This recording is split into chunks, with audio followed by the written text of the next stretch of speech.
지난 한 주간 평안하셨습니까? 네, 반갑습니다. 제가 그 목감기 때문에 한 주간 조금 고생을 했는데요. 기운이 안 올라와가지고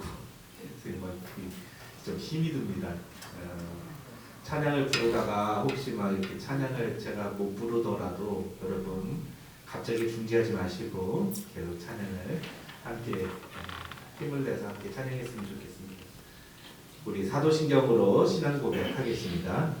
전능하사 천지를 만드신 하나님 아버지를 내가 믿사오며 그의 아들 우리 주 예수 그리스도를 믿사오니 이는 성령으로 있게 하사 동정녀 마리아에게 나시고 본디오 빌라도에게 고난을 받으사 십자가에 못 박혀 죽으시고 장사지 살만에 죽은 자 가운데서 다시 살아나시며 하늘에 오르사 전능하신 하나님 우편에 앉아 계시다가 저리로서 산자와 죽은 자를 심판하러 오시리라. 성령을 믿사오며 거룩한 공회와 성도가 서로 교통하는 것과 죄를 사하여 주시는 것과 몸이 다시 사는 것과 영원히 사는 것을 믿사옵나이다. 아멘. 우리 함께 찬양하겠습니다. 구주와 함께 나 죽었으니 함께 찬양하겠습니다. 장관님 모니터 스피커 조금만 올려주세요.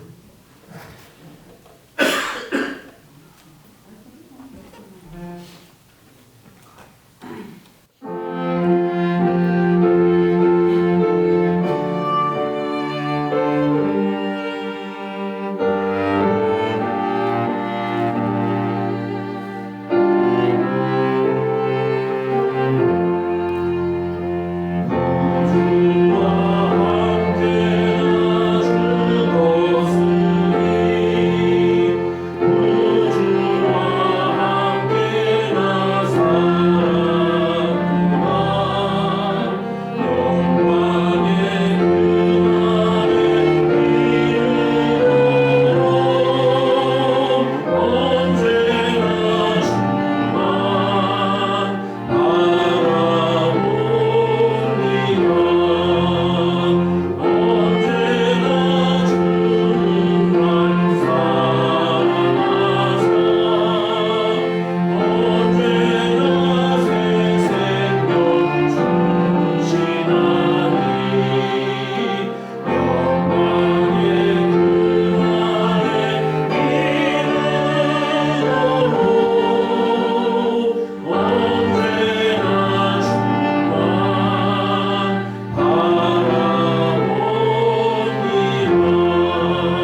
놀라운 주님의 사랑 삶의 문제 힘겨워 눈물만 들일 때 날 알아주시는 주님 한없는 주님의 사랑 나 찬양하네 나의 믿음 주께 드려 나의 삶이 주 나의 내 유일한 사랑 외신 주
날마다 스치는 순간마다 내 앞에 어려운 일을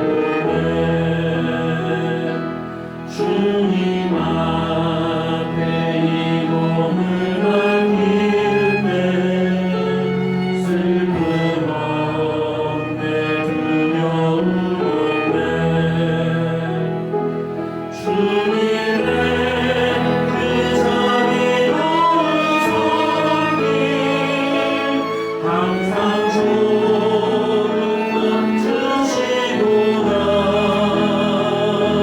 사랑스레 아픔과 기쁨을 수고와 평화와 안식을 날마다 주님 내 곁에 계셔 자비로 날 감싸주시네 주님 앞에 이 몸을 맡길 때 힘주시네 위로함 주네 네 그렇습니다 어린 나를 품에 안으시사 항상 평안을 주시구나 내가 살아 숨쉬는 동안 살리신다 약속하셨네 인생의 어려운 순간마다 주의 약속 생각해보네 내 맘속에 이름 잃지 않고 말씀 속에 위로를 얻네 주님의 도우심 바라보며 오늘 어려운 일이구나 늙어가는 순간순간마다 주님 약속 새겨봅니다 주님의 도우심 바라보며 주님의 도우심 바라보며 오늘 어려운 일이구나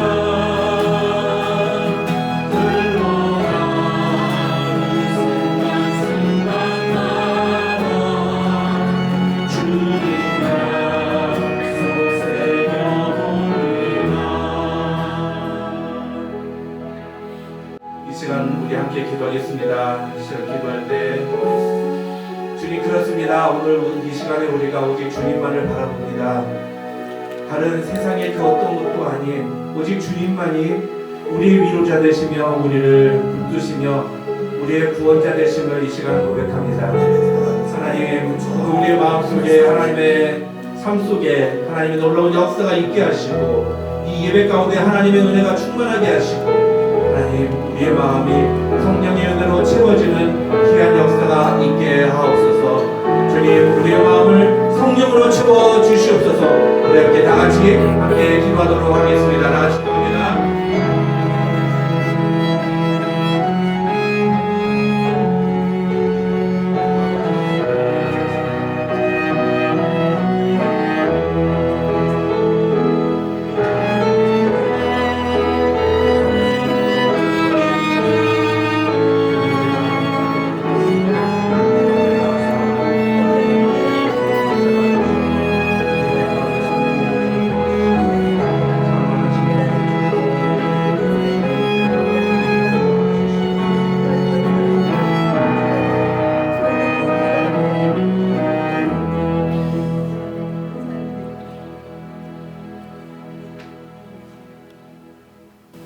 기도하겠습니다.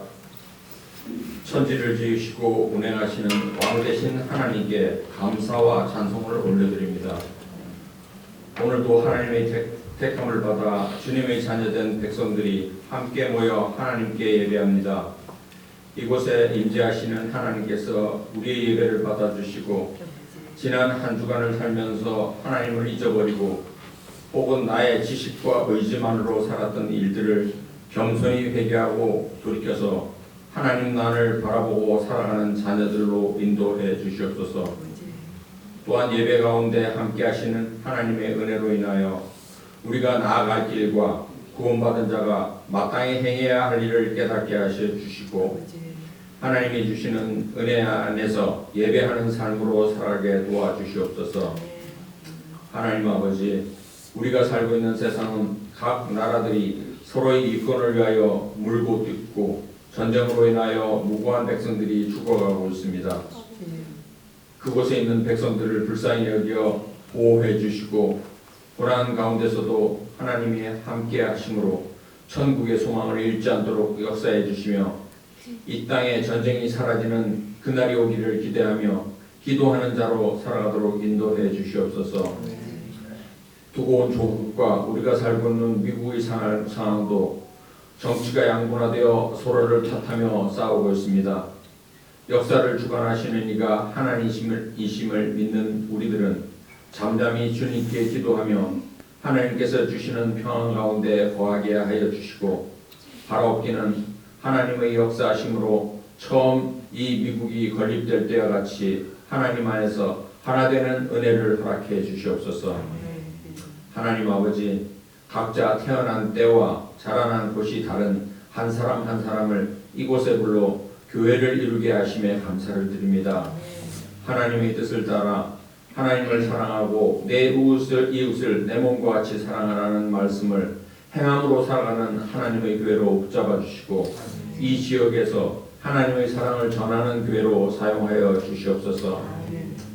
각 가정에 맡기신 자녀들을 축복해 주시고 앞으로 무엇을 하고 살아야 될 것을 염려하기보다는 나를 부르신 하나님의 뜻을 먼저 구하는 하나님의 자녀들로 자라도록 붙잡아 주시옵소서. 하나님의 부르심에 순종하여 각 나라에 나아가 복음을 전하시는 선교사님들을 기억하여 주시고 그들의 건강과 안전을 지켜주시며 떨어져 생활하는 부모님과 자녀들의 삶을 지켜주시옵소서. 이제 목사님께서 하나님의 말씀을 풀어 전하실 때 성령님께서 함께하여 주셔서 힘든 상황 가운데서 준비한 말씀을 잘 전할 수 있도록 붙잡아 주시고 그 말씀을 듣는 우리들에게 감화 감동 주셔서 그 받은 은혜를 삶에서 실천하는 믿음으로 인도해 주시며 무엇보다도 목사님의 건강을 붙잡아 주셔서 하나님의 사역을 하는 일에 어려움이 없도록 도와주시옵소서. 오늘도 예배를 위하여 준비하고 수고한 모든 손길들을 축복해 주시고 이 예배가 하나님께 온전히 드려지는 예배 되기를 바라오며 오늘도 우리를 위하여 중보하시는 예수님 이름으로 기도드립니다. 아멘.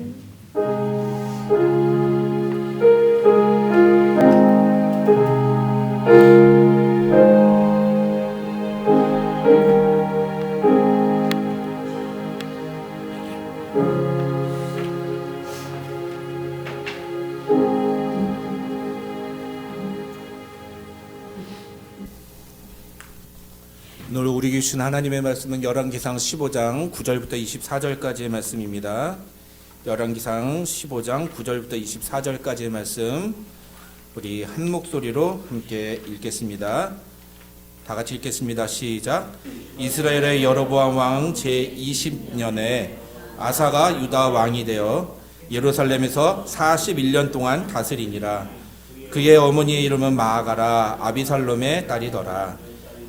아사가 그의 조상 다윗같이 여호와 보시기에 정직하게 행하여 남색하는 자를 그 땅에서 쫓아내고 그의 조상들이 지은 모든 우상을 없애고 또 그의 어머니 마아가가 혐오스러운 아세라상을 만들었으므로 태후의 위를 폐하고 그 우상을 찍어 기드론 시냇가에서 불살랐으나 다만 산당은 없애지 아니하니라. 그러나 아사의 마음이 일평생 여호와 앞에 온전하였으며 그가 그의 아버지가 성별한 것과 자기가 성별한 것을 여호와의 성전에 받들어 드렸으니 곧 은과 금과 그릇들이더라. 아사와 이스라엘 왕 바하사 사이에 일생 동안 전쟁이 있으니라. 이스라엘의 왕 바하사가 유다를 치러 올라와서 라마를 건축하여 사람을 유다 왕 아사와 왕래하지 못하게 하려 한지라. 아사가 여호와의 성전 곳간과 왕궁 곳간에 남은 은 금을 모두 가져다가 그 신하의 손에 넘겨 다메섹에 거주하고 있는 아람의 왕 헤시온의 손자 다브림몬의 아들 벤 하닷에게 보내며 이르되 나와 당신 사이에 약조가 있고 내 아버지와 당신의 아버지 사이에도 있었느니라. 내가 당신에게 은금 예물을 보냈으니 와서 이스라엘의 왕 바하사와 세운 약조를 깨뜨려서 그가 나를 떠나게 하라 하매 벤 하닷이 아사 왕의 말을 듣고 그의 군대 지휘관들을 보내 이스라엘 성읍들을 치되 이온과 단과 아벨벳 마아가와 긴네렛 온 땅과 납달리 온 땅을 쳤더니 바하사가 듣고 라마를 건축하는 일을 중단하고 디르사에 거주하니라. 이에 아사 왕이 온 유다에 명령을 내려 한 사람도 모면하지 못하게 하여 바하사가 라마를 건축하던 돌과 제목을 가져오게 하고 그것으로 베냐민의 게바와 미스바를 건축하였더라. 아사의 남은 사적과 모든 권세와 그가 행한 모든 일과 성읍을 건축한 일이 유다 왕 역대 지략에 기록되지 아니하였느냐. 그러나 그는 늙음하게 발에 병이 들었더라. 아사가 그의 조상들과 함께 잠에 그의 조상들과 함께 그의 조상 다윗의 성읍에 장사되고 그의 아들 여호사밧이 대신하여 왕이 되니라. 아멘. 아멘. 우리 함께 읽은 본문 말씀 가지고 오늘은 여호와 앞에 온전한 사람, 여호와 앞에 온전한 사람이라는 제목으로 하나님의 말씀 살펴보겠습니다. 혹시 지난주 설교 제목이 뭔지 아세요? 네, 온전하지 못한 사람. 네, 누구였죠? 아비암. 예, 아비암. 이 아비암이 누구예요? 오늘 본문의 주인공이 아버지예요.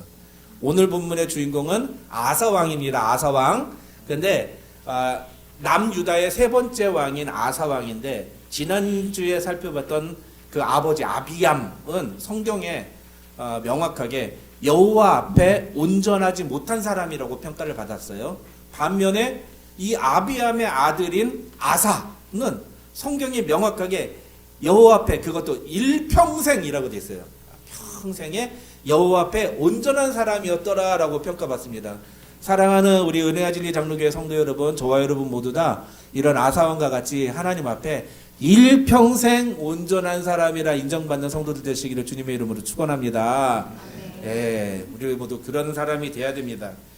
여러분, 이 아사왕 어떤 사람이길래 도대체 이런 평가를 받았을까 좀 궁금하지 않습니까? 이 아사왕은 아버지가 왕이 된 지 3년 만에 죽어버리자 원격결에 왕이 된 케이스라고 볼 수 있습니다. 그런데 그렇게 갑자기 왕이 된 다음에 아버지는 3년 만에 그렇게 지난주에 말씀드렸죠. 하나님이 이 아비암을 빨리 죽이지 않으면 남유다도 완전히 멸망할 것 같으니까 좀 일찍 죽인 그런 감이 있다 말씀드렸죠. 아사 왕은 41년 동안 왕으로 섬깁니다. 41년이나 왕의 자리에 앉아서 남유다를 통치한 거예요. 그만큼 하나님께서 인정하시고 하나님께로부터 축복받은 왕이다, 그렇게 볼 수가 있는 거죠. 말씀드린 것처럼 오늘 본문의 주인공인 아사 왕에 대한 이 열왕기서 저자의 평가는 14절에 나와 있습니다. 14절에 뭐라고 되어 있죠? 그러나 아사의 마음이 일평생 여호와 앞에 온전하였으며, 아사의 마음은 일평생 여호와 앞에 온전하였다, 그렇게 얘기를 합니다. 열왕기서의 저자는 14절에서 이 온전하다라는 단어를 3절에서 이 아비암을 이야기할 때 했던 그 온전하다라는 단어와 똑같은 단어를 씁니다. 무슨 단어였는지 기억나세요? 샬렘이라는 단어. 샬렘이라는 단어. 샬렘이라는 것은 샬롬이 있는 상태를 말하는 거예요. 평안한 상태. 왜 평안하냐? 크랙이 없기 때문에, 갈라짐이 없고 뭔가 관계에 문제가 없기 때문에 샬렘하다, 온전하다. 그러니까 이 아사 왕은 하나님과의 관계에 있어서 문제가 없는 사람이었다. 하나님과의 사이에서 뭔가 문제, 트러블이 없었던 왕이다. 이렇게 말을 할 수 있다는 거죠. 그런데 재미있는 거는요. 히브리어 성경에서는 똑같이 샬렘이라는 단어를 쓰고 한글 성경에서도 온전하다라는 단어를 쓰는데 영어 성경은 단어가 달라요. 특히 우리가 사용하는 NIV 성경은 이게 온전하다라는 단어를 동사를 다른 걸 씁니다. 이게 어떻게 보면 요 NIV 성경만큼은 요 본문만큼은 NIV 성경이 본문의 의미를 좀 더 정확하게 설명을 해놓은 거라고 볼 수 있어요. NIV 성경을 보면은 3절에서 아비암을 쓸 때 온전하지 못하다라고 할 때는 not fully devoted라고 써요. devote. 그런데 오늘 아사에 대해서는 fully committed라는 동사를 씁니다. 예. 동사가 다르죠. 뭐 비슷한 의미를 갖고 있는 거지만 약간 다른 거예요. 영어를 잘 아시는 분들은 이미 쉽게 이해하시겠지만 제가 사전을 찾아보니까 이 3절에서 썼던 devote 이 동사는 이 단어는 주로 마음의 상태를 표현하는 거라고 이렇게 되어 있더라고요. 그게 마음이 어떻게 되어 있는가, 그가 감정적으로 어떤 상태를 갖고 있는가를 표현할 때 어떤 대상에 대해서 진심으로 대하거나 그에 대해서 깊은 애정을 느낄 때 우리는 이 devote라는 그런 표현을 쓴다. 그래서 devoted mother라고 그러면 그분은 참 모성애가 지극하신 엄마야. 이런 표현이라고 그렇게 하더라고요. 그런데 반면에 committed는 commit는 뭐예요? 행동이 행동. 그 마음이 행동으로 나타나는 경우를 보여준다는 거죠. 그래서 committed worker 그러면 뭐라고 하냐? 이 사람 진짜 충성스러운 일꾼이다. 이 사람 진짜 아주 신실한 일꾼이다. committed worker, committed pastor 그러면 이 사람 진짜 충성된 사역자다. 이렇게 목사다. 이렇게 쓸 수 있다는 거죠. 그러니까 이 devote하고 commit하고의 차이는 뭐예요? 마음의 상태냐? 그것이 행동으로 이어지느냐? 그것을 구분하는 단어라는 거죠. 그러면 이 NIV 성경이 왜 아버지 아비암과 아들 아사를 온전하다라는 똑같은 샬렘이라는 동사를 가지고 이렇게 다른 단어를 썼는지 이해가 되시겠죠? 네. 아비암은 어땠어요? 아비암도 하나님을 향한 마음이 있었던 거예요. 초창기에는 하나님을 향한 마음이 있었어요. 그런데 금세 그게 사라진 거예요. 그 마음이 금세 식어버린 거죠. 그리고 그의 행동이 하나님을 사랑했다고는 하지만 그가 보여준 행동은 하나님을 사랑하는 행동이라고 할 수가 없었던 거예요. 반면에 아사 왕은 그가 보여주는 행동들 자체가 이 사람은 진짜 하나님을 사랑하는 사람이구나라고 말을 할 수 있는 그런 행동들이었다라는 겁니다. 오늘 본문에는 이 아사 왕이 하나님을 사랑해서 했던 행동들이 몇 가지가 기록이 되어 있습니다. 쉽게 말하면 우상 숭배를 완전히 싹을 뿌리째 뽑아내 버린 거예요. 어떻게든 그냥 이 우상 숭배. 근데 이 우상 숭배 누가 하던 거예요? 자기 아버지, 자기 할아버지, 자기 증조 할아버지가 하던 거예요. 3대에 걸쳐서 우상 숭배를 계속 해오던 거를 이 증손자가 4대째 가서 아사 왕이 이걸 다 끊어버린 겁니다. 12절을 보시면은요, 아사는요, 남색하는 자를 그 땅에서 쫓아내고 그의 조상들이 지은 모든 우상을 없앴다 하고 성경은 말합니다. 여기 중요한 표현이 뭐예요? 그의 조상들이 지은 모든 우상을 없앴다. 아버지, 할아버지, 증조 할아버지 때 걸 계속 해오던 거를 딱 중단해 버렸다는 거예요. 가게를 운영을 해도요, 아버지, 할아버지가 계속 이어서 하던 거 내가 그 손자가 갑자기 나 이거 안 해요! 그러면서 딱 중단하는 게 쉬워요, 그런 일이에요. 예? 결코 쉽지 않은 일입니다, 그거. 그냥 뭐 아버지가 하던 거 그냥 나는 이거 안 할래요 그러고 끝일 수는 있겠지만 그게 아니라 증조 할아버지 때부터 할아버지, 아버지까지 계속 이어오던 가게를 내가 이거는 전망이 없습니다. 이거 계속하면 우리 집안 망합니다. 그러고 딱 끊어버린다? 이거 결코 쉬운 일 아닙니다. 아사가 그 일을 했다는 거예요. 대단한 거 아닙니까? 이거 우습게 보면 안 되는 일이에요.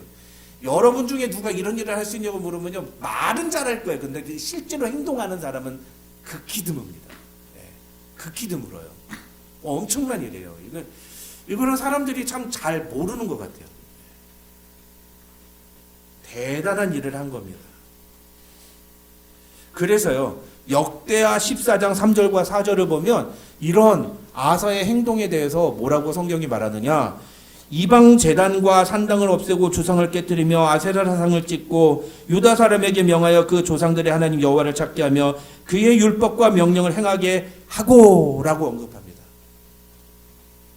아사가 이렇게 철저하게 우상 숭배를 금지시키고 온 국민이 다시 하나님을 찾게, 그의 조상들의 하나님 여호와를 찾게 하며 그의 율법과 명령들을 행하게 하고, 이 아사 왕은 잘못된 걸 금지시키는 것뿐만 아니라 무엇이 올바른지를 제시하고 이것을 해야 된다고 강하게 지도했던, 바르게 지도했던 참된 리더의 모습이었던 거예요. 얼마나 대단합니까? 좀 더 자세히 살펴보면은요, 이게 좀 더 쉽게 우리가 이해가 됩니다. 첫째, 아사는요, 남색하는 자들을 모두 다 그 땅에서 쫓아냈다고 얘기해요. 남색하는 사람이 누구라고 했습니까? 그 우상의 제단에서 제사를 드리던 제사장들이라고 했죠. 제사 자체를 아예 드리지 못하게 아예 만들어버린 거예요. 두 번째는 뭐예요? 이방 제단과 산당을 없앴다라고 되어 있어요. 요거 이제 나중에 좀 이따 얘기하겠습니다만, 산당을 부셔버린 거예요. 제사를 드릴 수 있는 장소 자체를 그냥 막아버린 겁니다. 그걸 다 부셔버리고 거기서 제사 못 드리게 막아버린 겁니다. 우상의 제단이에요. 우상의 제단. 세 번째는 모든 우상을 찍어버렸어요. 모든 우상을 찍어버렸다. 어떠한 종류의 우상 숭배와 관련된 것도 조그마한 싹도 남기지 않겠다라고 하는 아사 왕의 엄청난 개혁의 의지를 보여주는 거예요. 하나님 앞에서 진짜 절연한 각오, 절연한 각오를 보여주는 거죠. 누가 이런 식으로 요즘 시대에 그렇게 개혁을 추진하면요, 당장에 반대에 직면하게 됩니다. 왠지 아세요? 너무 강해서. 우리는 대부분 다 그런 거 있잖아요. 개혁은 좋은데 너무 강하지 않게 좀 적당히 시간을 좀 오래 걸려서 천천히 우리가 흡수할 수 있게 이러잖아요. 그렇죠? 그렇게 해보세요. 개혁이 되나? 개혁은 순식간에 하는 거예요. 개혁은 몰아치듯이 하는 거예요. 개혁은 그냥 단번에 하는 거예요. 아사가 그걸 보여주는 거예요. 얼마나 반대가 많았겠습니까? 사람들이 얼마나 이 부분에 대해서 좀 이따 나올 거예요. 얼마나 사람들의 저항이 심했는지 좀 이따 나올 겁니다. 그런데 밀어붙인 거예요. 왜? 하나님을 사랑해서. 이게 하나님을 사랑하는 마음으로 보니까 자기 증조 할아버지, 자기 아버지가 했던 행동들이 너무너무 잘못된 일이라고 확신을 했던 거예요, 아사는. 그래서 왕이 되자마자 조금 시간이 지난 후에 이런 엄청난 종교개혁을 진행을 하게 됩니다. 더 중요한 거, 아주 중요한 내용이 나오는데 13절을 보시면은 이런 내용이 나와요. 아사가 그의 어머니 마아가의 태우의 위를 패했다. 이런 내용이 나와요. 왜 패했느냐? 그의 어머니 마아가가 혐오스러운 아세라상을 만들었기 때문이다. 우상숭배를 추진했기 때문이다. 그래서 자기 어머니 마아가의 태우의 직위를 패해버렸다는 거예요. 폐위시켰다는 거예요. 여러분, 근데 10절을 보시면 이 마아가에 대해서, 아사왕에 대해서 이런 얘기가 나오지 않습니까? 그의 어머니 이름은 마아가라, 아비살롬의 딸이더라, 이런 얘기가 나오지 않습니까? 그렇죠? 여러분들 이 10절 어디서 많이 보지 않았어요? 제가 지난주에 얘기했죠? 아비암 때도 똑같이 나와요. 아비암 3절 보세요. 3절. 2절 보시면 뭐라고 되어 있어요? 네, 아비암의 어머니의 이름도 마아가라라고 되어 있어요. 그렇죠? 그러면 마아가는 아비암의 엄마예요? 아사의 엄마예요? 어떻게 둘 다의 엄마가 될 수 있어요? 예? 이거는 아비암이 마아가하고 사이에서 아사를 낳아야지 가능한 거잖아요. 근데 그런 일은 일어나지 않았습니다. 이게 조금 어려운 건데 그래서 제가 오늘 설명을 드리겠다고 지난주에 그냥 넘어가라고 했던 거예요. 설명을 드릴게요. 요것만 딱 보면 됩니다.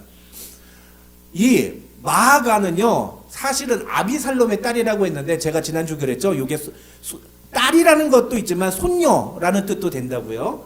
그러니까 마아가는요 압살롬 다윗의 아들, 예? 다윗의 아들 압살롬 기억나시죠? 머리 길게 해다가 나중에 죽은 반역했던 그 압살롬, 그 압살롬의 손녀예요. 근데 압살롬의 진짜 딸의 이름은 다말이라는 이름입니다. 여자예요. 이 다말이 기브아의 우리엘이라는 남자하고 결혼을 해서 낳은 딸이 마아가예요. 그래서 마아가는 압살롬의 손녀입니다. 근데 이 마아가가 누구하고 결혼을 해요? 르호보암하고 결혼을 해요. 그래서 르호보암하고 결혼을 해가지고 낳은 아들이 아비암이에요. 그 다음에 아비암이 누군가하고 결혼해서 낳은 아들이 아사예요. 그러니까 정확하게 마아가는 아비암의 어머니예요. 그러면 마아가는 아사의 할머니예요. 할머니. 엄마가 할머니랑 똑같은 단어라는 거예요. 그럼 왜 이렇게 혼란스럽게 이렇게 기록을 했느냐? 이게 아주 중요한데요. 요거를 이해할 수 있는 굉장히 중요한 단어가 하나가 있습니다. 그게 뭐냐면은 13절에 나오는 태후라는 단어예요. 태후. 퀸 마더. 태후라는 단어예요. 이게 우리는 절대 이해를 못하는 단어예요. 우리가 생각하기에 태후는 어떤 애예요? 왕의 어머니예요. 왕의 어머니. 그렇죠? 왕의 어머니인데 이 구약학자들의 설명에 의하면 이 태후라는 당시의 직위는 단순히 왕의 어머니가 아니라 당시의 남유다 지역의 종교, 정치, 사회를 주관하는 굉장히 막강한 권력자였다는 거예요. 특히 그 중에서도 종교적인 정책을 결정하는 책임자였다고 그래요. 그게 태후의 자리였어요. 근데 그 태후가 누구였다고요? 마아가. 그래서 이 마아가가 한 일이 뭘까요? 아세라상을 만들었다고요. 아세라상을. 네. 우상의 제단들을 들여놓고 우상 숭배를 했다고요. 이 마아가는요, 학자들의 말에 의하면은 아들 아비암이 왕이 된 다음부터 태후의 자리에 올라가가지고 그 다음 아사 왕이 될 때까지 한 7년 동안 합쳐서 한 10년 동안 최소 10년 동안 태후의 자리에 있었다. 이렇게 추측을 합니다. 한 10년 동안 이 마아가가 태후의 자리에서, 태후라는 게 아니라 게비라라는 히브리어인데 이 게비라의 자리에 앉아가지고 남유다 전체를 우상숭배하게 만드는데 아주 어마어마한 영향력을 끼쳤던 거예요. 그래서 아비암도 처음에는 하나님을 사랑하다가 마음이 어머니 때문에 확 돌아서고, 그리고 아사도 그렇게 하려고 노력을 했는데 아사는 거기 휩쓸리지 않은 거예요. 할머니하고 같이 할 수 없습니다. 나중에 할머니를 그 태후의 자리에서 폐위시켜 버렸다는 거죠. 그만큼 아사 왕은 하나님에 대한 사랑이 분명해서 가족과의 관계에서 지난 4대 동안 계속 이어져오던 그 잘못된 신앙의 관습들도 끊어버릴 뿐만 아니라 할머니하고 대적하는 이 엄청난 정치적인 도전 아닙니까? 위험 아니에요? 누가 감히, 저도 저희 집안에서 장손이어서 이게 뭐 집안마다 분위기가 조금 다르겠습니다만 저희 집안에선 그리고 그래도 제 말이 좀 먹여줍니다. 장손이라고. 아무리 그래도 할머니 말 한마디에는 끝나요. 할머니가 뭐라고 그러시면 다들 깨갱이에요. 집안 모두가. 그렇잖아요? 장손이 아무리 자기가 내가 이 집안에 대들 본데 아무리 그래도 할머니가 안 돼! 그거 어떻게 대적을 합니까? 근데 아사는 할머니 와서 싸운 거예요. 우리 애들이 말을 못 알아들어서 다행이죠. 그만큼 아사의 하나님을 향한 마음은 분명했다는 거예요. 아주 분명했다는 겁니다.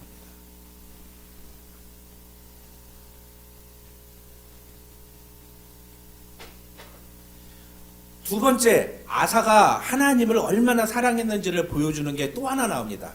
그거는 이 역대하 15장을 좀 같이 읽어야 돼요. 역대하 13, 14, 15, 16장에 아사에 대한 스토리가 나오는데, 이 역대하 15장을 보면 선지자 오뎃의 아들 아사랴가 하나님의 계시를 받아가지고 아사에게 메시지를 전합니다. 그 내용이 쭉 나오는데 그냥 간단하게 제가 설명드릴게요. 이 아사랴라는 선지자가 와가지고서는 무슨 얘기를 하느냐면, 아사왕이여, 당신이 만일 하나님을 찾으면 하나님도 너를 만나실 것이고, 만약 당신이 하나님을 버리면 하나님도 너를 버릴 겁니다. 이거 잊지 마십시오. 라는 메시지를 전해요. 이거 누구 때문에 이런 얘기 할까요? 아버지 아비암 때문이에요.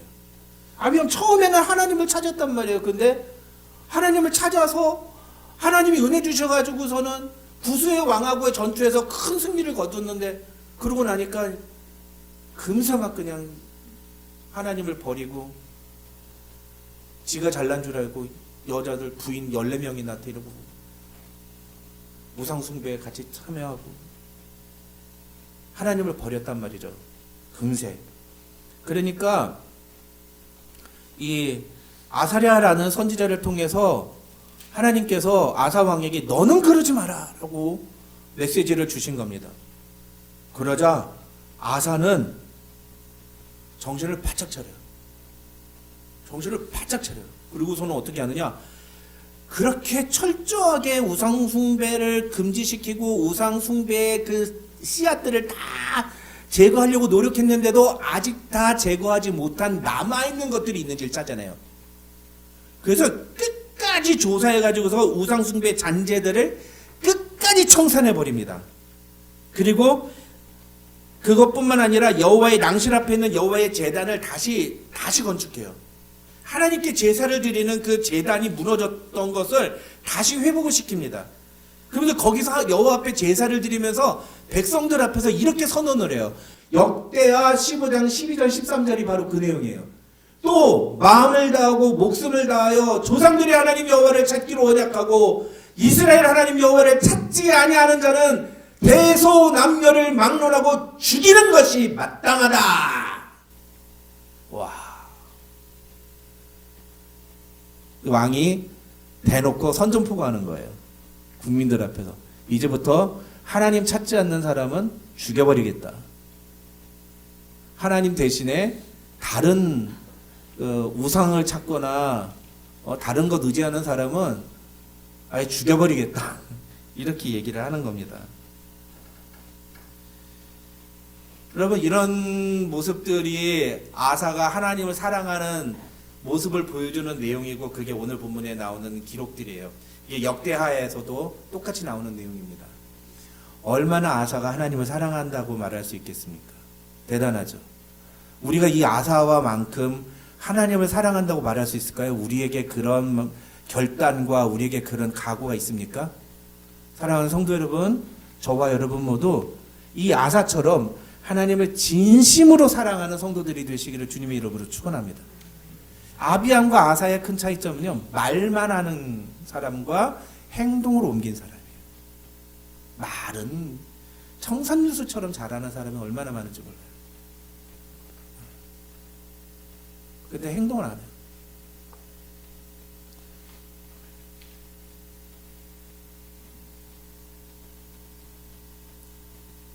아사는 말로만 하나님을 사랑한다고 하지 않고 행동으로 그 사랑을 증명한 사람입니다. 역대하 14장 2절은 그런 아사를 이렇게 표현했어요. 그의 하나님 여호와 보시기에 선과 정의를 행하여. 이것이 바로 아사의 마음이 일평생 여호와 앞에 온전하였다는 오늘 본문 14절의 의미인 것입니다. 하나님은 이런 아사를 축복해 주십니다. 역대하 14장 6절을 보면 여호와께서 아사에게 평안을 주셨으므로 그 땅이 평안하여 여러 해 싸움이 없은지라 라고 되어 있어요. 하나님께서 평안을 주시니까 그 나라가 환해졌더니 하필이면 전쟁이 2건이나 일어났는데 다 어쩜 이렇게 딱 이렇게 맞는 건지. 하나님이 은혜 주시면 전쟁이 사라집니다, 여러분. 하나님이 우리 가정에 평안을 주시고 축복을 주시면 우리 가정에 모든 근심과 걱정과 문제들이 사라집니다, 여러분. 믿으시기 바랍니다. 그럼 왜 하나님이 우리 집안에 이렇게 힘든 일을 주십니까? 그걸 왜 하나님한테 따져요? 자신들이 잘못한 걸 따져야지. 하나님 앞에서 자신들이 잘못 행동한 것에 대해서 찾아내고 그걸 하나님 앞에 철저하게 회개를 해야지. 왜 하나님 우리 집안은 이렇게 어렵고 힘든 일만 주십니까? 이렇게 얘기를 합니까? 이게 잘못된 거예요, 잘못된 거. 질문의 답을 다른 데서 찾으니까 답이 안 나오는 거예요. 내가 하나님 앞에서 무엇을 잘못했고, 내가 하나님 앞에 하나님이 무엇을 나에게 원하시는데, 내가 아직까지도 그걸 고치지 못한, 내가 아직까지도 돌이키지 못한 게 무엇인가를 빨리 돌이키면 돌이킬수록 하나님의 은혜와 축복이 우리에게 임합니다. 그걸 명확하게 보여주는 게 아사예요, 아사.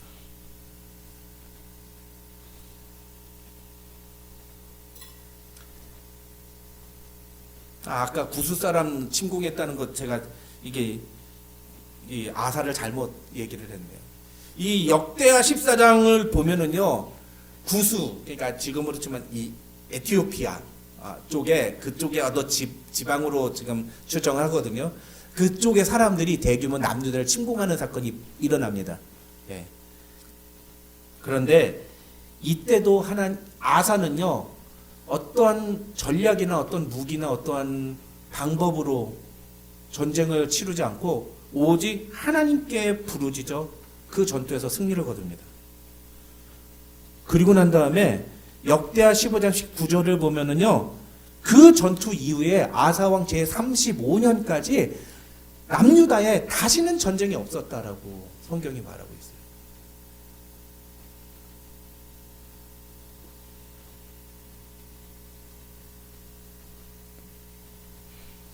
얼마나 놀랍습니까, 여러분? 하나님을 찾고 하나님을 바라보고 하나님만 의지하고. 지난주에 제가 이제 막 몸이 아파가지고 빌빌대고 있는데 한국에 이렇게 막 ETF가 막 올라가는 몇 천을 찍었다, 6천을 찍었다 막 이러니까 이제 막 저희 집사람도 이걸 어떻게 해야 되나, 이거 우리도 늦게라도 여기에 조금이라도 좀 이렇게 미래를 생각해서 담가놔야 되는 거 아닌가. 여기 아들하고까지 막 아들이 또 이렇게 적금을 들었는데 그게 뭐 이자가 얼마 가서 자기가 이자를 얼마를 받았다 이런 얘기를 하니까 이제 막 이제 또 그런 얘기들을 나눈 적이 있어요. 결국은 안 했습니다. 예, 안 했는데 제가 그런 걸 우리가 이렇게 하면서 제 마음속에 이 말씀을 계속 묵상하고 동시에 이런 게 있으면서 참 하나님을 의지하고 산다는 게 이렇게 쉽지 않은 일이구나. 하나님만 의지하고 산다는 게 이렇게 쉽지 않은 일이구나. 근데 솔직히 말하면 저희 선배들 중에 정말 그렇게 하나님만 의지하고 자신의 모든 걸 다 내바쳤다가 목사님 딱 죽고 나니까 그 다음부터 사모님하고 자식들이 진짜 길거리에 나앉았던 경우들이 많거든요.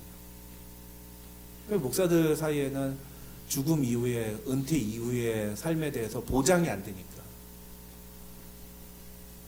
그걸 걱정하고 염려하고 준비하는 것들이 되게 당연하게 지금 여겨지는 시대거든요. 저에게는 이게 이 오늘 아사의 이 삶하고 계속 부딪히는 거예요. 나는 정말 하나님만 바라보고 살고 있는가? 난 정말 하나님만 바라보고 살고 있나? 아니면 나는 자꾸만 다른 무언가가 내가 뭔가를 이렇게 준비해놔야지 지혜롭고 지금부터 차근차근 뭔가를 대비를 해놔야지 내 미래가 내가 보장받을 수 있을 것 같은, 그게 잘못된 건 아니잖아요. 그렇죠? 그런 생각하는 게 틀린 건 아니잖아요. 여러분도 얼마든지 할 수 있어요. 하실 수 있습니다. 그걸 죄라고 생각하지 마세요. 다시 한번 말씀드리지만, 근데 저는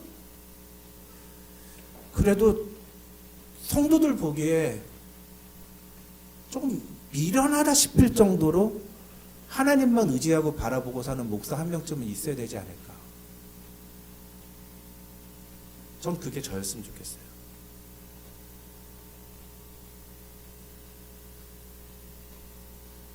그게 좀 어떻게 보면 좀 바보스럽고 세상 물정 모르고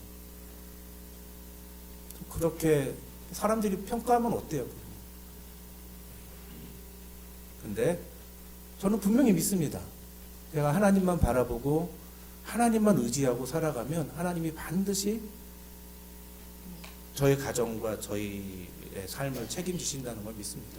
왜 저는요 생각보다 저는 어떤 생각을 갖고 있냐면 목사는 교회가 책임져야 된다는 생각을 갖고 있는 사람이에요. 전 여러분이 저를 책임지지 않는다 그러면은 저는 당장에 여기서 사역 그만둘 겁니다. 예. 전 제가 여기서 사역하는 한은 여러분이 저를 책임져 주셔야 돼요. 저는 그런 생각 갖고 있어요. 그러나 저는 여러분을 의지하지 않습니다. 예. 하나님만 의지해요. 그게 저 개인의 오늘 본문을 보면서 하나님을 바라보고 하나님만 바라보고 하나님만 의지하는 삶이 무엇인가에 대한 저 개인의 적용점입니다. 여러분 근데 이렇게 일평생 하나님 앞에서 바른 신앙의 자세를 보여주었던 이 아사는 실수가 없었을까요? 놀랍게도 성경에는 두 가지 아사의 실수가 기록이 되어 있습니다. 일평생 완벽한 사람이었다고 했잖아요. 일평생 하나님 앞에서 온전했다고 했잖아요. 그런데 성경에 분명히 이 아사가 실수한 내용들이 기록이 되어 있어요. 첫 번째 내용은 뭐냐면은 그렇게도 강력하게 추진했던 우상숭배 금지 조치에도 불구하고 남유다 백성들의 몸 안에 배어있던 이 산당 제사에 대한 습관은 완전히 없애버리지 못한 거예요. 이게 첫 번째 실수입니다. 역대하 14장 5절을 보면은요, 이 성경은 분명히 아사가 유다 모든 성읍에서 산당과 태양상을 없애매라고 말합니다. 그런데 동시에 오늘 본문 14절을 보시면은 아사가 다만 산당은 없애지 아니하니라라고 돼 있어요. 산당을 없앴다면서요. 근데 또 산당을 없애지 아니하니라라고 돼 있어요. 이게 무슨 얘기냐? 네, 아까도 말씀드렸다시피 간단하게 정리를 하면은요, 이 남유다에 있었던 모두 우상 숭배를 위한 산당들은 다 없애버린 거예요.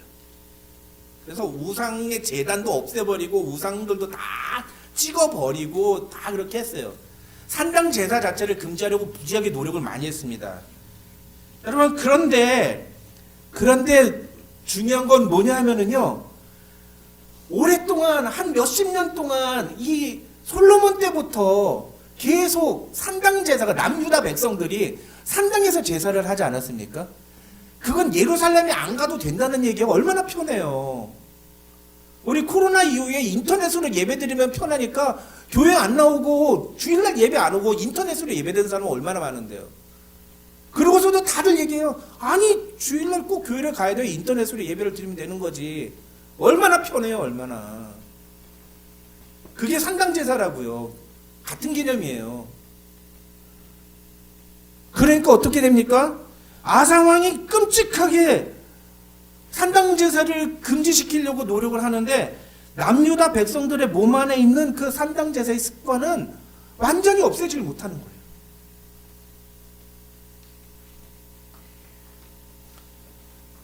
아주 강력한 우상숭배 금지 조치를 취하고 심지어는 그 우상숭배를 주관하던 산당 제사를 주관하던 할머니까지도 폐위시켜버리는 아주 강력한 조치를 취했는데도 백성들이 안 따라오는 거예요.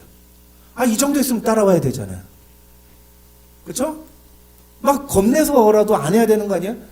오늘날 가보면 또 사람들이 산당에 와서 자기들끼리 여호와께 제사를 드린다 막 이러고 있는. 하지 말란 말이야. 막 강조하고 막 교훈을 시키고 막 이렇게 경고도 주는데도 어느 날 가보면 또 하고 있어. 와.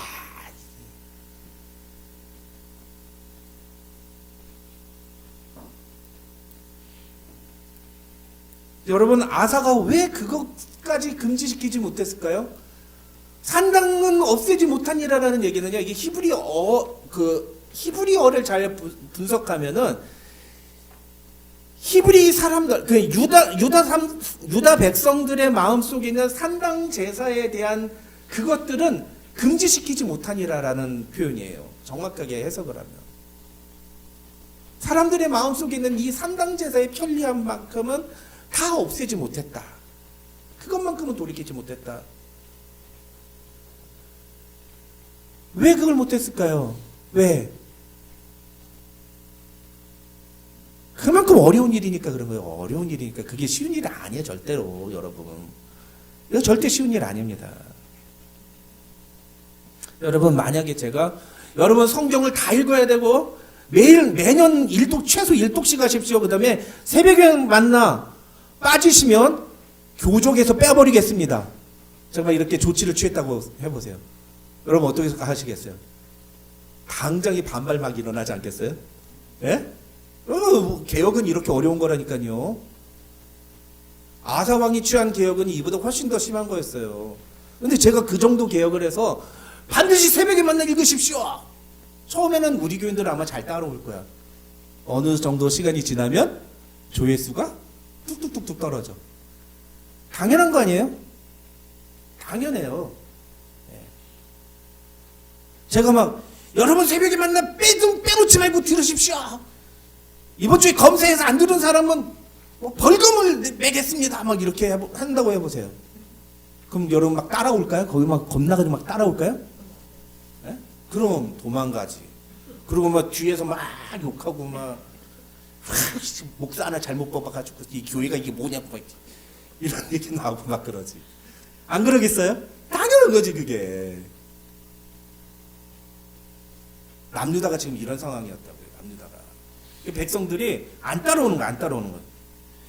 근데 그게 아사왕이 처음에는 그렇게 막 강력하게 밀어붙일 때는 그래도 막 끝까지 하는데 하나하나 해도 안 할 때는 어떤 마음이 드는지 아세요? 앞에 서봐요. 아무리 하라고 해도 안 할 때는 에이 그냥 마음대로 해라. 그런 생각이 듭니다. 아사왕의 마음이 그랬던 거예요. 여러분 하나님만 찾아야 됩니다. 하나님만 찾아야 됩니다. 아무리 강조를 해도 죽어라 말을 안 듣고 산당제사 드리면 안 됩니다라고 얘기를 해도 끝내 그냥 산당제사 가서 드리고 막 그러니까 나중에 가니까 아사왕이 어떻게 했느냐. 에이씨 니는 마음대로 해라. 할 대로 해라 그냥. 그래버린 거예요. 이게 오늘 본문에는 정확하게 표현이 안 되어 있지만 대부분의 학자들이 이렇게 이해를 합니다. 그래서 오늘 본문의 14절은 이런 관점에서 이해를 해야 된다는 거죠. 그 다음 두 번째 실수는요. 16절부터 나오는 바하사의 전투에서 이제 그 모습이 보입니다. 이 바하사는 어디냐? 북이스라엘이에요. 북이스라엘하고 전투가 벌어져. 언제 벌어지느냐? 아사왕 제36년에 전투가 벌어져. 왜 36년에 전투가 벌어졌을까요? 이게 이 마음이 느슨해지고 산당제사가 이게 허용이 되고 아사왕의 마음이 풀어졌다라고 싶으니까 하나님이 북이스라엘을 딱 이렇게 해가지고서는 아사왕의 마음을 다시 바로잡으려고 경각심을 주시기 위해서 그걸 딱 이렇게 허락하신 거예요. 그래서 북이스라엘의 아사왕이 군대를 몰고 쳐들어 내려옵니다. 그런데 자 이미 마음이 풀어졌잖아. 아사왕이 어떤 행동을 합니까? 아사왕이 앞선 구수, 여러분 그 구수하고 전투할 때 구수가 얼마나 많은 백성을 몰고 온 줄 아세요? 100만 명 몰고 왔어요. 100만 군대. 그 100만 군대가 몰고 왔을 때 남유다의 백성들이 불과 50만이 안 됐어요. 군사들이. 그런데 하나님을 찾고 그 100만 군대를 이겼는데 이번에 어떻게 합니까? 바하사의 침공에는 아람왕 벤 하닷의 원조를 요청합니다. 하나님을 찾지 않고 벤 하닷에게 도움을 구한 거예요. 더 중요한 건 이때 아사가 자신이 하나님께 구별하여 드렸던 은과 금을 모두 다 벤 하닷에게 조공으로 바쳤던 거예요. 하나님께 드렸던 것도 다 가져다가 벤 하닷에게 전달하면서 자신을 도와달라고 했던 거죠. 핵심은 뭐예요? 첫째, 하나님을 찾지 않고 벤 하닷을 찾았다. 두 번째, 하나님께 드려야 되는 것을 갖다가 벤 하닷에게 주었다. 요거요. 두 가지 실수. 먼저 아사 왕은 왜 하나님을 찾지 않고 벤 하닷을 찾았을까요? 이유는 없어요. 몰라요. 학자들도 거기에 대해서 정확하게 설명 못합니다. 다만 결과론적으로 이러한 아사의 모습은 과거의 승리의 경험이 결코 지금의 나의 모습을 대변하지 않는다는 것을 보여주는 대표적인 사례라고 얘기해요. 과거에 내가 얼마나 대단한 신앙생활을 했어도 지금 내 신앙이 옛날과 똑같다고 생각하는 건 천만의 말씀 만만의 콩떡이라는 거예요. 과거에 내가 얼마나 열심히 신앙생활을 했는지 그런 거 다 필요 없다는 거예요. 지금 내가 어떤 모습으로 신앙생활 지금 그걸 이 바하사와의 전투에서 아사 왕이 우리에게 보여주고 있다는 거죠. 말씀드린 것처럼 아사 왕은 구수의 전투에서 100만 군대를 하나님을 찾음으로 승리하는 그런 놀라운 영적인 경험을 체험한 사람입니다. 그러면 바하사가 침공했을 때도 하나님을 의지하고 하나님을 바라보면 되는 거 아니에요? 근데 왜 그러지 않을까? 그거는 딱 하나밖에 없어요. 아사 왕의 마음이 바뀐 거예요. 아사 왕의 태도가 바뀐 거예요. 그래서 대부분의 신학자들은 뭐라고 설명을 하느냐면 이 35년의 승리의 경험이 35년 동안 평안했던 이 축복의 기간이 오히려 아사 왕이 마음이 느슨해지고 아사 왕이 신앙이 변질되는 이유로 작용했다. 계속 잘해왔잖아요. 그러니까 여러분, 뭐를 끝까지 잘하는 게 굉장히 중요합니다. 한 번 잘하는 건 별로 중요한 게 아니에요. 그것도 참 중요하긴 한데 한 번이라도 잘해야죠. 근데 한 번만 잘하면 되는 게 아니고 그걸 끝까지 하는 게 중요한 거예요. 사랑하는 성도 여러분, 끝까지 충성하는 성도들 되시기를 주님의 이름으로 축원합니다. 과거에만 잘했다고 내가 과거에 보였다 저도 왕년에 이런 얘기 잘하는 사람 중에 한 명이에요. 저는 왕년에 씨름 선수였어요. 지금은 제 아내조차 못 들어요. 제가 몸이 약해진 거예요. 제가 옛날에는 제 아내 그래 번쩍 들고 막 이렇게 업고 막 이렇게 그랬어요. 지금은 드는 게 어디 있어요. 다리 한 짝만 내 배 위에 올라와도 내가 숨이 막혀요. 내가 약해진 거예요. 내가 약해진 거. 조그만한 문제가 있어도 그거 못 견디고 막 그거에 힘들어하고 막 그거 무너지는 거. 내가 약해진 거예요. 내가 약해진 거. 하나님이 나를 사랑하지 않는 게 아니라.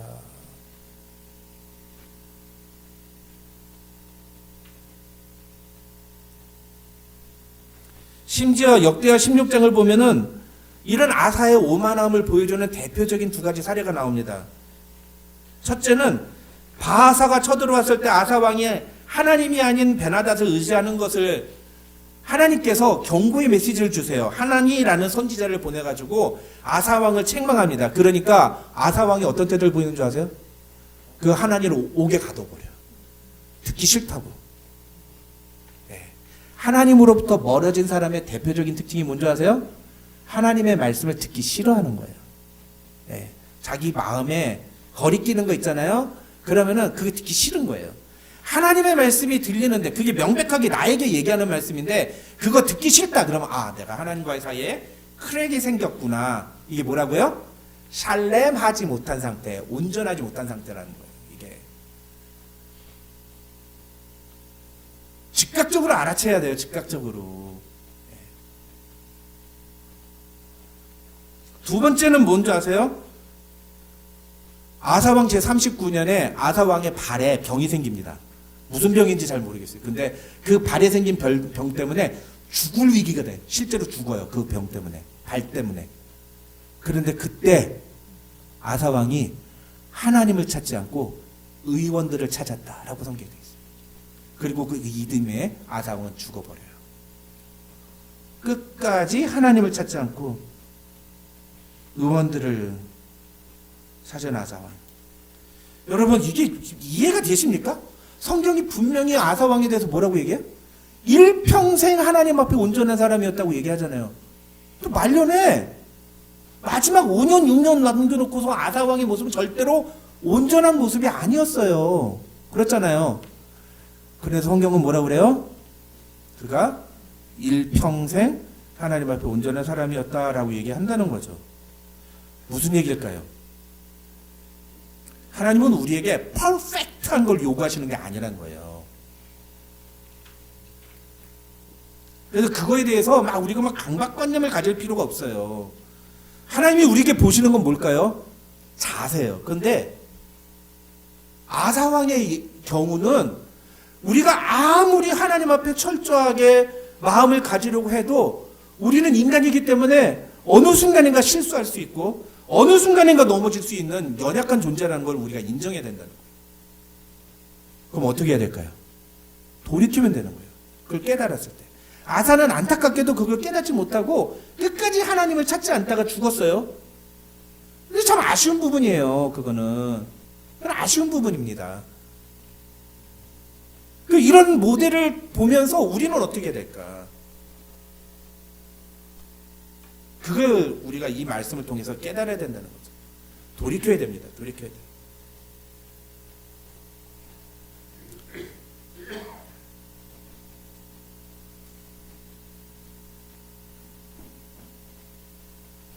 우리는 매 순간 하나님의 은혜를 경험하며 하나님을 의지해야 합니다. 하나님 앞에서 온전한 모습은 내 결함, 내 부족을 채우는 것이 아니에요. 그것은 나의 무능함을 인정하고 하나님의 능력을 의지하는 태도를 통해서 완성이 되는 거예요. 두 번째로 아사는 어떤 실수를 저지르느냐 하면은요, 하나님의 소유를 자신의 목적을 이루는 수단으로 사용했다. 아까 말한 것처럼 하나님께 드린 예물을 벤하닷에게 선물로 준 것이죠. 아사가 벤하닷에게 도움을 요청하기 위해 준 선물은 전적으로 하나님께 거룩하게 구별하여 드린 선물들이었습니다. 여러분, 그런데 아사 왕은 그것들을 자신의 목적을 이루는 도구로 사용했다는 거죠. 하나님께 드려야 되는데 자기 것으로. 이 얘기가 무슨 얘기일까요? 헌금 빼서 자기 맛있는 거 사 먹지 마라 이런 얘기일까요? 아니에요. 여러분, 이건 전적으로 베드로전서 2장 9절을 가지고 해석해야 돼요. 베드로전서 2장 9절에서 성경은 뭐라고 합니까? 너희는 왕같은 제사장이요 거룩한 나라요 그의 소유가 된 백성이다. 그의 소유가 된 백성이다. 무슨 얘기예요?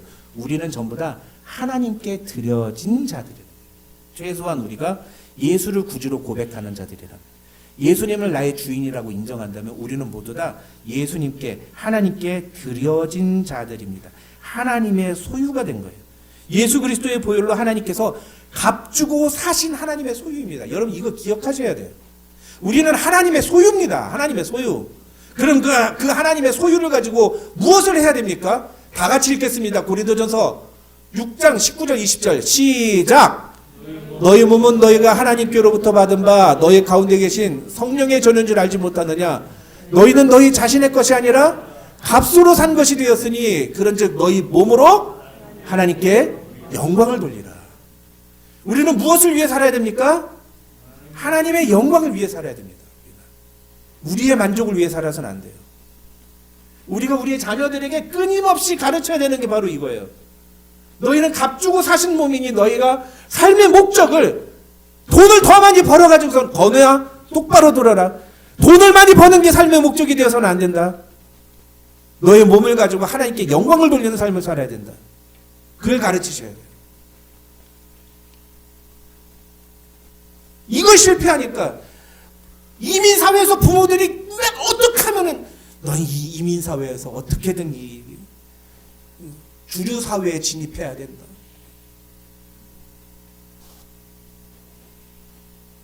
목적이 뒤바뀌어 버리니까 나중에 빵빵 터지고, 제가 예를 말씀드렸죠 예전에 제가 사역했던 동부지역에 있는 교회 장로님이 막 펑펑 울면서 저한테 막 후회하고 내가 자식을 잘못 키웠다고, 난 장로 자격이 없다고 그러면서 막 대성 통곡을 하고 울면서 저한테 그러셨다고. 자기는 장로인데 아들이 예수를 합니다. 이제는 아무 말도 안 통해. 아들이 30살이 넘은 거 가지고 무슨 말을 해도 통하지가 않아요. 그 뒤늦게 후회해봤자 무슨 소용이 있어요.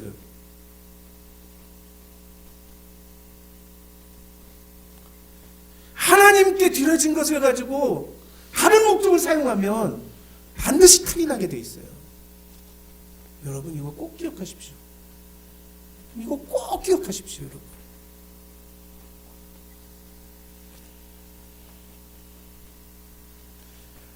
아사왕의 완벽함과 실패가 우리에게 주는 교훈, 이런 일은 현실적으로 가능하다는 거예요. 누구에게나 일어날 수 있다.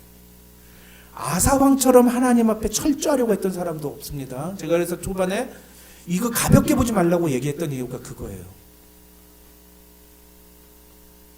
제가 하나님을 향한 사랑이 아무리 뛰어나도 과연 이 아사왕이 가졌던 하나님을 향한 마음에 한 10분의 1, 100분의 1이라도 닮을 수 있을까? 저는 부끄러워요. 저는 그렇지 못하다고 생각합니다. 그런데 그랬던 아사왕조차도 이런 실패, 이런 실수를 저지를 수 있다니, 우리는 얼마나 더 그게 가능하겠습니까? 35년이라는 시간 동안 아사왕은 하나님의 은혜와 축복을 경험한 사람이었어요. 그걸 잊으면 안 돼요. 끝까지 바라봐야 됩니다. 끝까지. 믿음은 과거의 업적을 가지고 살아가는 것이 아니에요. 믿음은 바로 지금 이 순간 내 앞에 놓인 도전 앞에서 하나님을 의지하는 자세입니다. 사랑하는 성도 여러분, 저 여러분이 그런 믿음의 사람들 되시기를 주님의 이름으로 축원합니다. 기도하겠습니다. 하나님 아버지 감사합니다. 오늘 우리에게 귀한 인물 아사를 통해서 우리가 어떤 하나님의 사람이 되어야 될지를 말씀해 주신 것 감사합니다. 오늘 주신 말씀이 우리에게 참 많은 것을 생각하게 하고 우리의 모습을 돌아보게 합니다.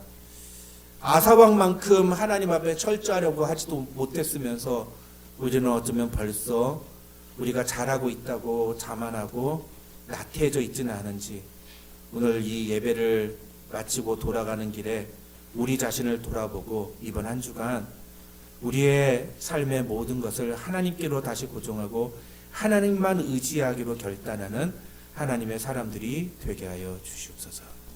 예수님의 이름으로 기도드립니다. 아멘. 교회 소식 알려드리겠습니다. 주보를 참조해 주시기 바랍니다. 지난 한 주 제가 목이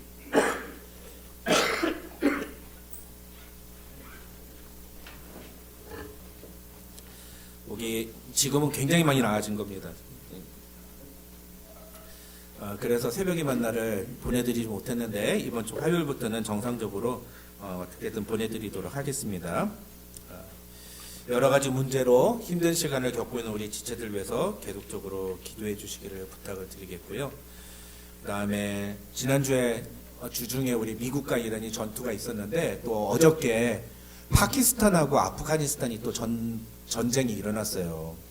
근데 우리 교회 단톡방을 통해서 우리 파키스탄에서 사역하시는 우리 김인영 선교사님 우리 문자도 받으셨겠지만, 이 파키스탄하고 아프가니스탄의 전쟁은요, 여러분 잘 아시는 그 탈레반 전쟁입니다. 그래서 파키스탄은 탈레반을 지원하지 마라. 아프가니스탄은 탈레반 정부잖아요. 그래가지고 파키스탄에 있는 탈레반을 지원합니다. 이 탈레반이 파키스탄 정부와 대립해서 자꾸 전투를 벌이거든요. 그러니까 이 파키스탄이 아예 아프가니스탄을 쳐가지고 탈레반을 돕지 마라, 이런 내용으로 지금 전투를 하는 거예요. 네, 여기 더 확산되지 않도록 이렇게 우리가 좀 계속 기도를 해야 될 것 같습니다. 그래서 우리 김인영 선교사님, 이인혜 선교사님 위해서 기도해 주시고요. 또 미국과 이란과의 전투도 지금 뭐 여러 가지 동향이 막 이렇게 이야기되고는 있습니다만 아무튼 조속히 평화롭게 해결이 될 수 있도록 위해서 계속 기도해 주시기 바랍니다.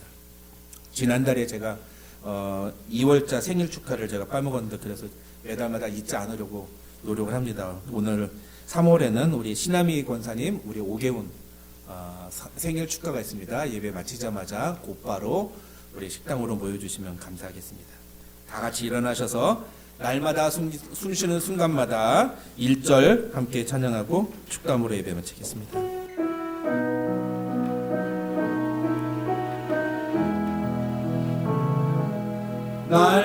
날마다 숨쉬는 순간마다 내 앞에 어려운 일 보내 주님 앞에 이 몸을 맡길 때 슬픔 없네 두려움 없네 주님의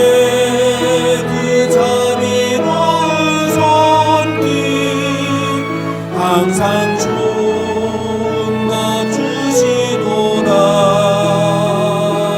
사랑스레 아픔과 기쁨을 수고와 평화와 안식을 기도하겠습니다. 하나님 아버지 감사합니다. 오늘도 우리에게 귀한 예배 시간 허락하여 주시고 함께 모여서 예배드릴 수 있도록 은혜 주신 것 감사합니다. 하나님 오늘 우리가 우리의 몸과 마음을 다 바쳐서 오직 주님만을 바라보며 사는 하나님의 사람들이 되기를 소망하며 이 예배를 마치려고 합니다. 세상의 그 어떤 것도 우리를 완전히 지켜줄 수 없고 우리를 만족할 수 있는 것은 없음을 주님 이 시간 고백하기를 원합니다. 오직 주님만이 우리의 피난처 되시며 오직 주님만이 우리의 산성이라고 고백하는 우리가 될 때에 그 믿음의 고백대로 역사하시는 하나님의 능력을 우리가 날마다 경험하게 도와주시옵소서. 그러나 우리는 믿음이 연약하여 한두 발자국 주님이 손 내미시며 물 위를 걸으라고 하셔도 그 물 속에 빠져드는 베드로와 같은 존재임을 고백하지 않을 수 없습니다. 그래서 주님 우리는 날마다 주님을 의지하고 성령님이 도와주셔야만 그 믿음의 길을 걸어갈 수 있음을 이 시간 고백하오니 주님 우리를 불쌍히 여겨 주시고 우리가 살아가는 발걸음마다 순간순간마다 주님 우리를 도와주셔서 우리가 이 믿음을 잃지 않도록 우리를 붙들어 주시옵소서. 오늘도 그 믿음 주님 앞에 고백하며 주님 앞에 예물 드린 사랑하는 손길을 주님 축복하여 주시고 예물에 많고 적음이 아니라 주님 앞에 그 믿음을 다하여 드린 그 마음을 주님 받아주시고 하나님께서 그 가정에 놀라운 축복을 허락하여 주시고 그 삶을 평안하도록 하나님 인도하여 주시옵소서. 지금은 우리 구주 예수 그리스도의 한이 없으신 은혜와 우리 아버지 하나님의 만극하신 사랑과 성령님의 감동 감화 교통 충만하신 은혜가 너희 무리 가운데 함께 있을지어다. 아멘.